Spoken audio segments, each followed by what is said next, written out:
पक्षीय बलाबलाचा संख्या घेऊन आणि महाविकास आघाडीशी चर्चा करून काय ते पुढची रणनीती ठरवायची आहे आणि आजच्या घडीला आमच्या सर्व पदाधिकाऱ्याला बोलून घेऊन आपलं संख्याबळ कसं राहू शकते किंवा आपण निवडणूक कशी जिंकू शकतात या विषयावर चर्चा होती. कोणत्या कोणत्या मतदारसंघामध्ये सर्वच महाराष्ट्रातील सर्वच 17 जागा आहेत त्या किती महाविकास आघाडी? नाही, आता ते ठरवून ते नेते मंडळी ठरवतील. महाविकास आघाडीमध्ये कसं प्रपोशन असलं पाहिजे ते नेते मंडळी ठरवतील. पण आता सगळ्याचीच बैठक एका एकाने विभाग वाईज घेणं चालू आहे. त्या हिशोबाने आज आमची हिंगोली, परभणी, नांदेड, धाराशिव, जालना अशी बैठका होत्या. त्याबरोबर प्रहार संघटनेचे काही कार्यकर्त्यांना देखील प्रवेश देण्यात आला. यावेळी उद्धव ठाकरे यांनी म्हटलं गेलं की बच्चू कडू यांच्यावर टीका करून म्हटलं की त्याला एका रात्रीत मंत्री करणं ही माझी चूक झाली. नाही, मी काय त्या कार्यक्रमाला तिथं नव्हतो, त्यामुळे मी काही त्यावर बोलू शकत नाही. नाही, पण नागेशजी, अलीकडच्या काळात नागेश आष्टीकर पाटील हे चर्चेचा विषय असतात. मग मातोश्रीवर बैठकांवर उपस्थिती असेल किंवा एकनाथ शिंदे यांची भेट घेणं असेल, ऑपरेशन टायगरचा जेव्हा उल्लेख होतो तेव्हा जे 7 खासदार चर्चेचे असतात त्यात नागेश आष्टीकर पाटील यांचंही नाव प्रामुख्याने येतं. नाही, मी हे चर्चेत तुम्हीच मला आणताय, दुसरं कोणी आणत नाही आहे. ॲक्च्युअली मी प्रामाणिकपणे सांगितलं, तुम्हाला काल सुद्धा सांगितलं की आपल्याला अजून एकदा मी हात जोडून विनंती करतो की विनाकारण धचं मत करू नका. असं कुठल्याही प्रकार अजून तरी आमच्या कोण्याही खासदाराच्या मनामध्ये नाही आहे. कामानिमित्तानं मुख्यमंत्र्याकडं, उपमुख्यमंत्र्याकडं, पंतप्रधानाकडं जावंच लागते. त्याच हिशोबानं आमचं जाणं असते, बाकी काहीही नसतं. कुठल्याही गोष्टीमध्ये अजून तरी किंतु परंतु नाही. पण आपल्या चॅनलच्या माध्यमातून ज्या ज्या वेळेस अशा गोष्टी होतात त्यावेळेस उगाच गैरसमज वाढवण्याचा प्रयत्न होतो. त्यामुळे आपल्या सगळ्याला विनंती आहे, हे असं नका होईल. म्हटले होते की विकास निधीसाठी हे सगळे खासदार तिथे भेटतात, मग तुमचं नाव त्यामध्ये होतं, मग तुम्ही विकास निधीसाठी गेला होतात का? मी आपल्याला पत्र सुद्धा प्रोव्हाइड केलं की मी कशासाठी गेलो होतो. असं नाहीये की बगर काहीतरी बोलतो म्हणून नाहीये. लगेच दुसऱ्या मिनिटामध्ये मी पत्र सुद्धा दिलं की कशाला गेलो होतो. परत पत्र घेऊन जायचं मग काय काम आहे आमचं जायचं तसं? असं जाऊन काय होणार आहे का? मी एकट्यानं जाऊन काय होणार आहे का? हे आपण सगळे माध्यमाला चांगल्या प्रकारे माहित आहे. पण तरी पण उगीच मला तुम्ही चर्चेत आणता महाराष्ट्रामध्ये सगळीकडे फिरवता. नाही, पण आष्टीकरजी तुम्ही जेव्हा सीएमला तुम्ही ऐका 2 मिनिटं. मी त्या दिवशी आपल्या काय याला म्हणतात, मी ते सह्याद्रीवर होतो. त्या दिवशी सह्याद्रीला मी मुख्यमंत्री साहेबांची अगोदर भेट घेतली. नंतर उपमुख्यमंत्री जे की नगर विकासचे सुद्धा मंत्री आहेत त्यांच्यामुळे त्यांचा संलग्न प्रश्न होता म्हणून त्यांना भेटायसाठी मी बाहेर पडलो. तर ते निघू लागले होते, गाडीत बसू लागले होते. आणि मग मी पता काढला की कुठं गेलेत. मग ते त्यांच्या सरकारी निवासस्थानी गेले होते. तिथं जाऊन मी पत्र दिलं, एवढाच आहे विषय. नाही, पण आष्टीकर साहेब, तुम्ही जेव्हा उपमुख्यमंत्री एकनाथ शिंदे यांना भेटता तेव्हा त्याची पूर्वकल्पना पक्षाचे प्रमुख उद्धव ठाकरे यांना असं कधी मला पक्षप्रमुखांनी किंवा असं काही कोणी सांगितलं नाही. रोजच्या रोज दैनंदिन जीवनामध्ये लोकांच्या अडीअडचणी असतात, त्यांच्यासाठी यावं लागते. प्रत्येक वेळेस असं जाताना विचारणं किंवा असं काही बोलणं होत नसते. ज्या त्या वेळेचा प्रश्न असतात, जिथल्या जिथंच कामं असतात. जर कोणाचे कामं असतील तर जावं लागतं. पण अजून तुम्ही जसं मला म्हणता तसं माझे पक्षप्रमुख कधी मला बोलले नाही, कधी काही म्हणले नाही, त्यांनी कधी आपत्ती जतवली नाही किंवा असा काही विषय नाही आहे. नाही, पण नागेशजी, त्यामध्ये एक विषय असा असतो की तुमच्या पक्षाचे 9 खासदार आहेत. केंद्रीय मंत्र्यांचं जेव्हा स्नेहभोजन असतं दिल्लीत तेव्हा नागेश आष्टीकर आणि संजय देशमुख हे उपस्थित राहतात. असं नाहीये की बार कधी झालं, असं नाहीये. फक्त 2च खासदार असं नाहीये. ज्या खासदाराला तिथं असताना वेळ असेल, बोलवलेला असेल तर जाणं असं काही गैर नाहीये. एखाद्या कोणातरी जेवायला गेलं किंवा कोणाला भेटलं, बोललं तर तेच बोलणं होईल, दुसरं काहीच बोलणं होणार नाही असं कुठं असतं का? असा काहीही विषय नाहीये. दिल्लीसारख्या ठिकाणी महाराष्ट्राचा माणूस, आपल्या जवळचा माणूस, महाराष्ट्राचं म्हणलं की आपल्या जवळचं वाटतं. तिथं कोणी एकाला भेटत नाही, बोलत नाही, भेट होत नाही. एवढा मोठा दिवस असतो, एक मीटिंग संपली की पुन्हा काही काम नसतं. मग अशा वेळेस एवढा मोठा दिवस जर आपल्या माणसासोबत घालायचा असेल किंवा कुठं जर बोलत असेल कोणी, तर मला नाही वाटत त्याच्यात काही गैर आहे. मी सुद्धा जेवण दिलं होतं. माझ्या सुद्धा जेवण्यासाठी अनेक पक्षाचे लोक आले होते, खासदार आले होते.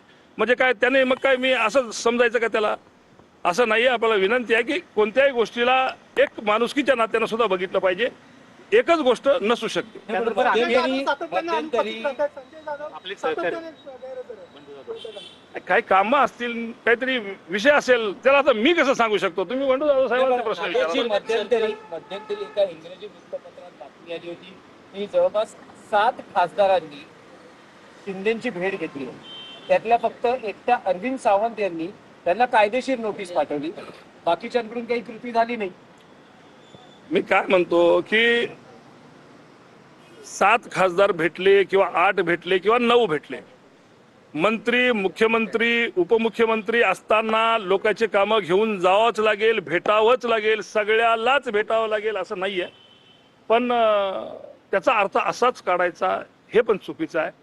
ऑपरेशन टायगर जे तुम्ही बोलता, माझं म्हणणं आहे की टायगर हा आपल्या महाराष्ट्राचा किंवा भारताचा एक मोठा अभिमानाचा प्राणी आहे आणि एवढा मोठा देशाचा अभिमानाचा प्राणी आहे. याला एवढं मोठं नाव देऊन गेल्या 2 वर्षापासून तुम्ही ते operation tiger operation tiger operation tiger जो म्हणतात ऑपरेशन टायगर, त्याला विचारा ना की संपणार कधी आहे. आम्ही निवडून आलो त्याच्या दुसऱ्या महिन्यापासून चालू आहे ऑपरेशन टायगर. मग बंद करा ना. एक तर नाव त्याचं काहीतरी स्लो ठेवा, स्लो ऑपरेशन काहीतरी ठेवा, असं ठेवा तसं ठेवा. तुम्हाला काय ठेवा वाटतं, ना. काय ठेवावं? काही ठेवा बाबा, तुम्हीच ठेवा. तुम्हीच दिलेलं नाव तुम्ही आहे कधी ते. जाणार? नाही. सगळ्यांना तेव्हा चर्चा- बघा तुम्ही जे कसं असं आहे- बोलताय ना, आता तुम्ही कधी जाणार? आता आम्हाला जायचा काही विषय नाही, पण तुम्ही जुलमत जर घालायचं असलं तर ज्या दिवशी जायचं असेल त्या दिवशी तुम्हाला असं बोलून घेतो ना, सांग. ठीक आहे. ओके. धन्यवाद. पण आज उद्धव ठाकरेंची अगदी सकारात्मक चर्चा होती.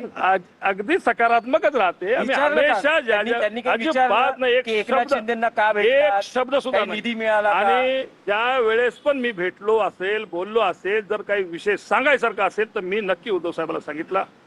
त्यांनी मला निधी दिलेला सुद्धा मी उद्धव साहेबांना सांगितला. एकही गोष्ट, कोणतीही गोष्ट लपून नाही, पारदर्शीपणा आहे. आणि मला कधीही उद्धव साहेबांना असं विचारलं नाही की वेगळं कधी काही बोलून विचारलेलं नाहीये. आज सुद्धा कुठली तुम्ही चर्चा करताय म्हणून ही चर्चा होती आहे, नाही तर आमच्या त्या बैठकीत एक चर्चा आहे का काही चर्चा? सगळे आमचे जिल्हा प्रमुख वगैरे सगळे आहेत. एका रुपयाची सुद्धा चर्चा नाही आहे. आणि ते तुम्ही डोक्यात घालून देताय. बंधू, माफ करा, असं नका करू, विनंती आहे आपल्याला, नका करू. नाही, पण तिथे शिंदे शिवसेनेचे अनेक नेते, त्यांचे खासदार नेहमी सांगत असतात मग की त्यांना ते विचारा ना, मग त्यांना ते विचारा ना. मला कसं विचारून चालेल? ते त्यांना विचारा की कधी संपर्क झाला, कसा संपर्क झाला, त्यात काय चर्चा झाली, तुम्ही त्याचे साक्षीदार आहेत का, तुम्ही जबाबदारीने हे बोलताय का, त्यांना विचारा ना. बंधू, आता कसं आहे, उगा हवेमध्ये तीर्थ कोणी मारते, त्याला काय असं आहे. त्यामुळं तो भाग नाहीये. त्यांना ते विचारा की तुम्ही खरंच जबाबदारीने बोलताय का. पण आपण काय होते, उगा उडता उडता काहीतरी कोणतरी बोलते आणि त्याला तुम्ही फ्लॅश मध्ये घेऊन दाखवता.